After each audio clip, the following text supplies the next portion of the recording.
We went spelunking in Bowling Green for buried treasure.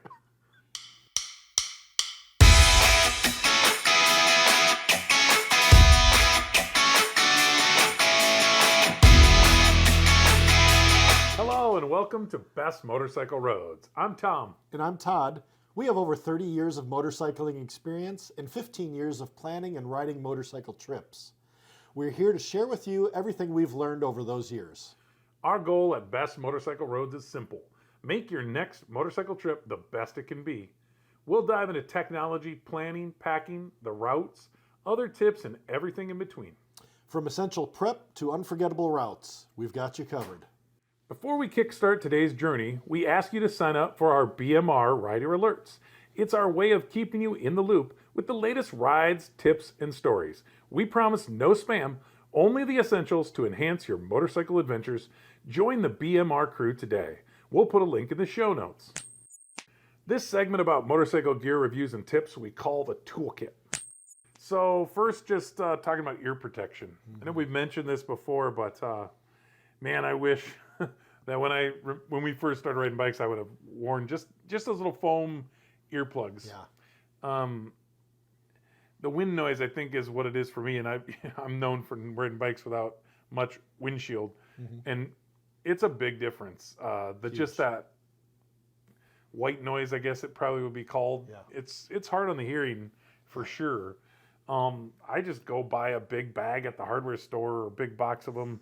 Keep them in the bike. Ones, you tweak, make them small, put them in, and they kind of get into your ear. Yeah. I know a couple guys have the custom earplugs too. If you have a funny shaped ear or have issues, you can get those custom ones made, but it makes a big difference. And, you know, we talk about the communicators and the helmets all the time, but it's not a factor.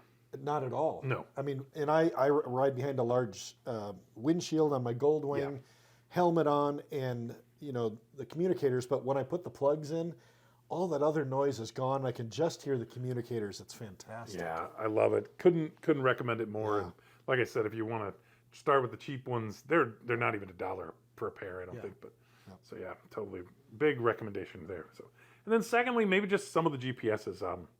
Not necessarily any, but so since I was starting to ride this 2022 Goldwing, they got CarPlay and Android Auto on the dash. Unbelievable game changer.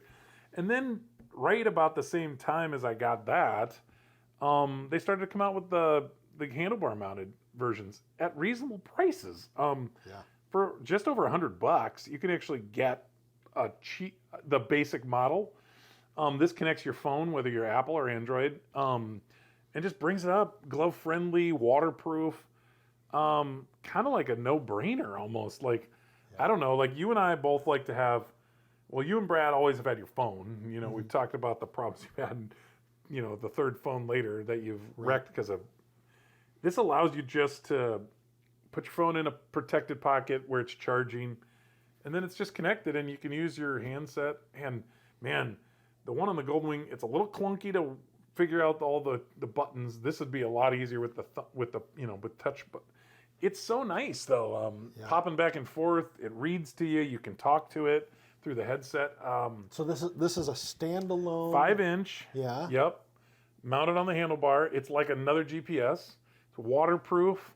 Has a little sunshade on some of them. Wow. You plug it in. You plug it into the bike. Bike turns on. You turn this thing on. It Bluetooths to your phone. Nice. Yeah. I mean, and you have all the apps. So just like you would in the cars that have Android Auto or have CarPlay, you have all. It's the same app. So. It sounds expensive though. $112 for the cheap one. Really? The most expensive ones are $300 to $400, and those include cameras and tire pressure monitor sensors. Wow. So, like, again, we talk about this a lot. I know, like, you know, we're not for everybody. We're not trying to cheap our way into these trips, but it's a no-brainer. Again, I mean, the cameras, having video, having the tire pressure monitors. We've talked about the tire problems that we've had before. Yeah. $300, even for that, I think it's pretty slick. Yeah, I mean, I think it's a must-have. All right, you've talked me into it. Well, you can get a new bike, though. Like, you can get it with that, too. So maybe I'll do that instead. By the time you had a seat in one of these, Todd, you're pretty much all the way to a new bike. All right. That'll be the story, right? Yeah. Yeah. RideWise is the section we focus on planning and safety tips. And when we're talking about like group riding rules, some of the things that I like to, remind everybody is we want to communicate early, want to maintain our spacing, and really want to be predictable for other riders, that are behind you. Yeah. Do your regular maintenance before you leave on your trip. We've had issues because we haven't. Check your tire pressures. Look at the brakes. Check all the lights. Check your oil levels, your coolant levels, and all that kind of stuff. It's all vital, for your safety. And weather awareness. Adjust your riding style in bad weather. Give yourself some more space. Slow down.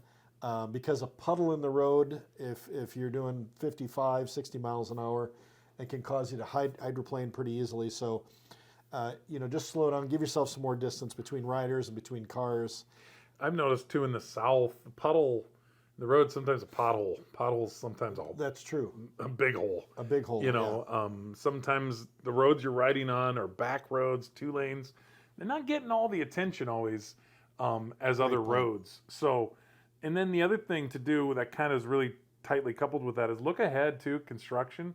Because now I've heard that maybe some parts of the Tail of Dragon in 2024, they're talking about resurfacing part of it. Oh. So what you wouldn't want to do is get down there and it not be open. Or, certain roads are closed, certain bridges, things like that, just to kind of look ahead. Great points, Tom. Know your limits as a rider, and, don't push it. Stay in your comfort zone. Yeah. The worst thing would be to go on a long motorcycle trip, find a nice technical road, and then lay your bike down. Right. Hurt your bike, hurt yourself, hurt your friends. Want everyone coming back in one piece. So just kind of know your limits and don't go past that. And always, assume that you're invisible. Yeah. When you're on a bike. Not everybody looks for motorcycles. We're easy to miss, believe it or not. I know myself, I've looked both ways, and a third time just before I pulled out, and here's a motorcycle that I didn't see at the first glance. So, just a few safety tips to always keep in mind. And we've had, I would say that every ride there's a close call, and maybe it's not super close, but again, I know we preach and continue to talk about helmet communicators, but holy moly, is it great to be like car, because who knows, that person might be looking over here, car coming from over here. So same thing with road. I know I've had a couple close calls with just almost getting off the edge because I was trying to figure out our next thing. So just helmet communicators, paying attention, staying alert. It's hard. So yeah, a lot to think about. The next segment is what we call the mile marker. It's our story segment.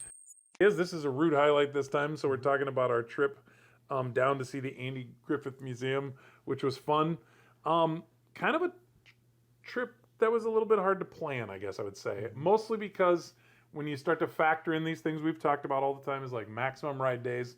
We put about 400 miles on our maximum ride days. And so Mayberry is about 750 miles from where we start off in Iowa. So it's one of these trips, and I think we've mentioned this before, but sometimes you can have alternate routes. This one was no alternates because it was going to take us the full... We really had to push it to get there, and then you got to come back. Mm-hmm. So I think it was a 5-day trip for us, and it was all, we were just rolling those whole trips. So a number of great places for us from our vantage point, coming a little bit from the north and west to visit, though. But one of the things we like to talk about is just doing those Googling of state landmarks, state parks, biggest ball of yarn, maybe, I don't know. But then you can get into the city level, like when we looked at Mount Airy, which is the kind of Mayberry town. We looked in, Mount. Then we looked at the city level. What does the Chamber of Commerce have to offer? I think that's where we found like maybe the restaurant 12 Bones, but 13 Bones. Thank you. It was 13. It's a baker's dozen. My bad. And then the first night. So if we look at day one, we stayed overnight. The first night in French Lick, Indiana, home of Larry Bird, and there's. Also the French Lick Springs Hotel, I guess. We didn't stay there. It's quite a fancy place, but they're known for their mineral springs that they have in there. So, but it was kind of fun, to stay in there. Day two, we kind of we hit a couple different towns along the way. Santa Claus, Indiana, which was kind of cool. There's a toy shop and everything's Santa Claus themed, and it's just kind of fun when you go through some of these towns. That's the fun part, I think, is just seeing these. And then for me, the hidden gem on this was really the Corvette Museum. What a great experience, and that's the splunking. Not sure reference. Oh yeah. Yeah, the sinkhole. February of 2014, the National Corvette Museum had a sinkhole. Actually buried a number of cars.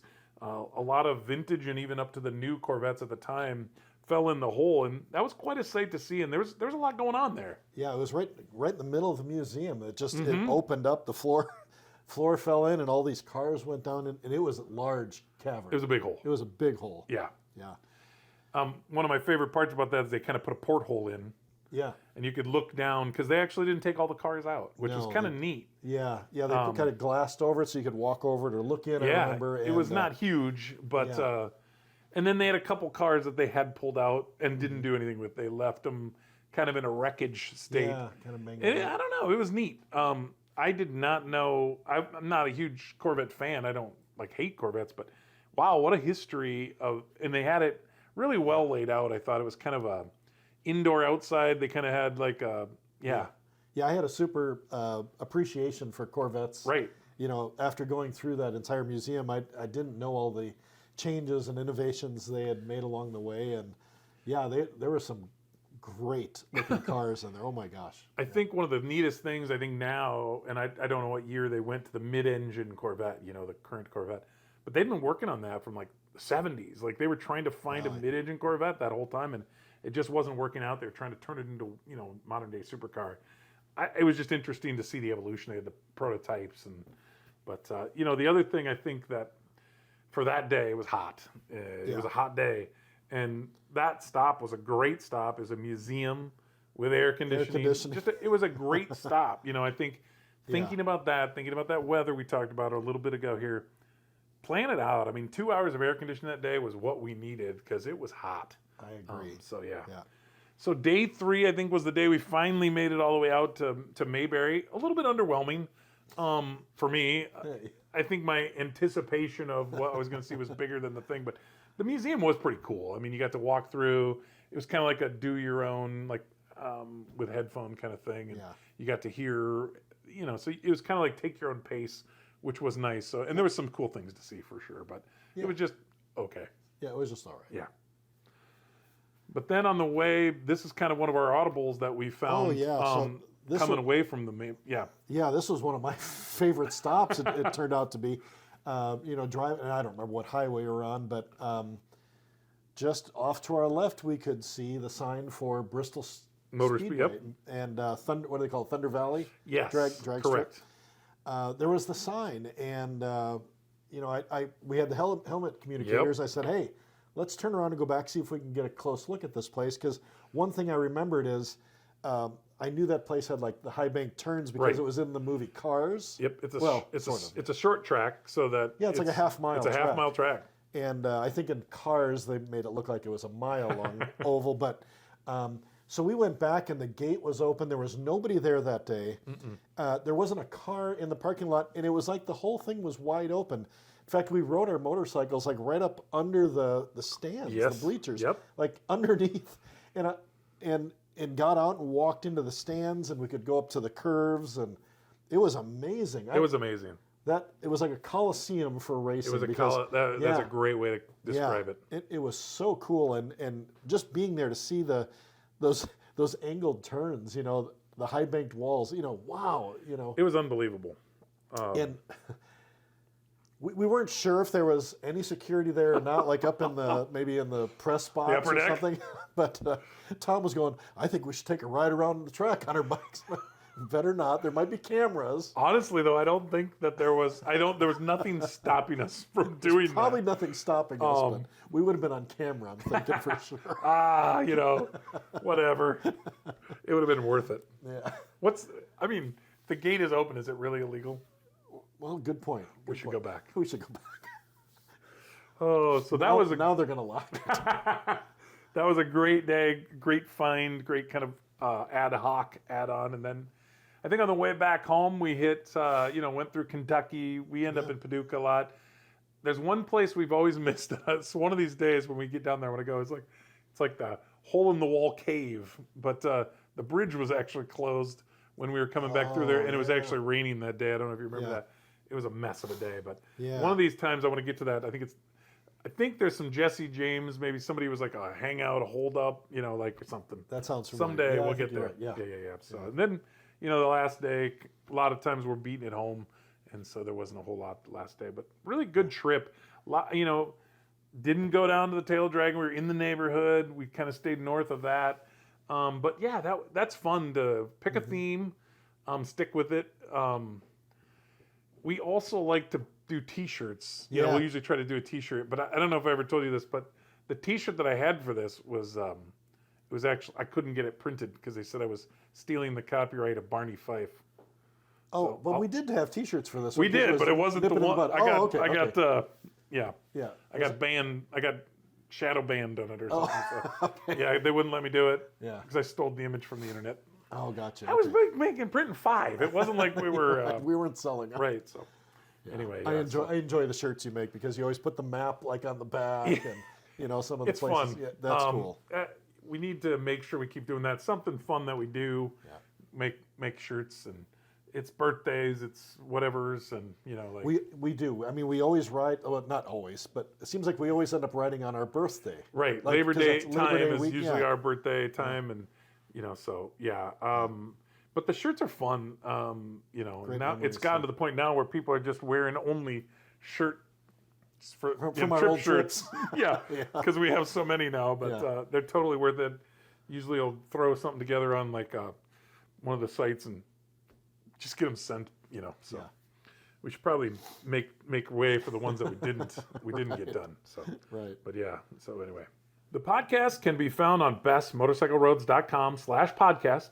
All the information you need will be there, but you can subscribe on Spotify, Amazon Music, Apple, Pocket Casts, and YouTube. This is the interactive segment. We will be looking for input from you. We want you to send us your questions and suggestions for roads, topics, and anything else you have on your mind. Today's Roadside Q&A comes from James. And James has a question that we have firsthand knowledge. He wants to know, if there's any great places to eat, that are very memorable, and on this trip. Right. This trip was perfect. We found a memorable place to eat, and why don't you tell the story? Because sure. So I was looking up places, trying to find unique places to eat that are local, because we try to do the local thing, and I found a place in Indiana, Edinburgh, Indiana, the Edinburgh Diner. Has a good sized tenderloin. It had to be 20 inches across. It was like a pizza pan size. I guess the question I really need to know is I should have asked this. This has been a good question for me to ask. Let me see the fryer for this thing, because right. Yeah. What are you cooking this thing I in didn't think about that. In a dumpster full of oil back there? Because they didn't fold it in half. No, it's not folded. So, honestly, it was that big, and you could have put 4 buns on it and still not even... Maybe 6. It would have held, I'll bet 12 buns would have finally covered that whole thing. It was so gigantic. But what was also interesting about this is we had talked about stopping there on our way.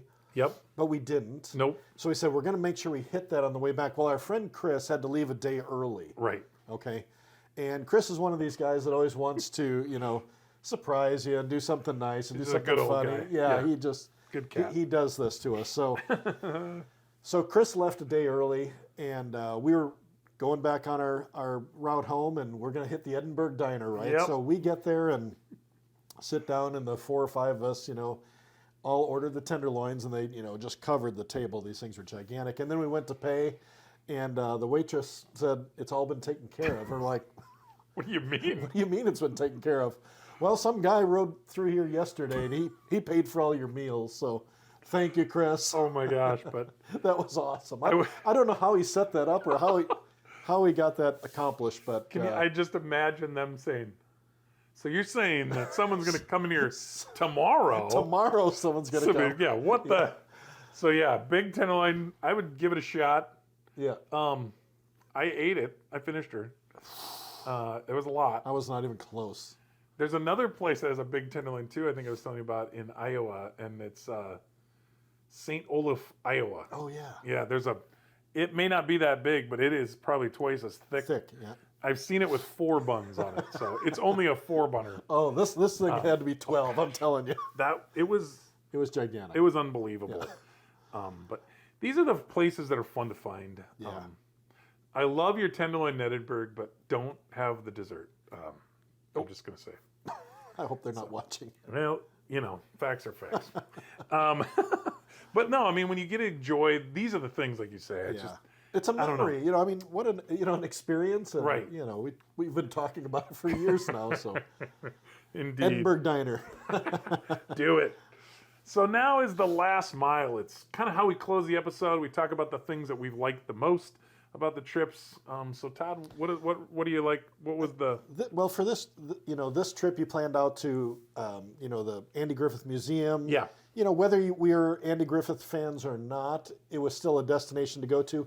But the cool places we found along the way are stopped at, the Santa Claus, Indiana. The whole town is all Santa Claus, and there's, little toy stores, and their lakes are all, themed around, that. And the Corvette Museum, fantastic. Yeah. The Bristol Speedway is something I'll never forget. I have some great photos from there. Yeah. Just really be looking out for some of those things along. It doesn't matter your final destination if you can find some great places, to hit along the way and on the way back. Absolutely. Yeah. I would agree. Like the flexibility of finding the Speedway was awesome. I liked the Corvette Museum, but I shouldn't bash the whole Andy Griffith thing. 'Cause the town was cool. Yeah, it was. Yeah. And it just kind of had a cool little vibe. I think we walked around. I think we kind of hit it on a bad time of the day too. I think things were starting to kind of close down a little bit. It was like later afternoon. Yeah. So I think it would have been fun. It seemed like they had kind of a downtown that would have been fun to hang out in too. So yeah, that I think for me, being flexible, being alert and seeing things, and just not being afraid to pull in and see the biggest ball of yarn somewhere. Or what was the statue we saw on the last trip? Minnesota. Oh, the Viking statue. The Viking statue. Yeah. There was another one too, wasn't there, with the blue ox? Well, no, it is. Wasn't that on that trip? The biggest bluegill. Wasn't it? Well, there was a bluegill. Yeah. Too. Yeah. Oh, those are the fun. Or for crappie. Me. Maybe it was a giant It crappie. might have been. Yeah. But getting pictures of those things, you got to do it. Yeah. So, yeah. So check out the next episode, Overcoming Challenges on the Road, How to Be Prepared to Be Prepared. If this episode revved up your day, don't keep it to yourself. Like, subscribe, and share it with your crew. We're about the thrill of the ride and the bonds it creates. Keep the spirit of adventure alive, and remember, bikes, friends, and endless roads, the stories ride forever. Take care.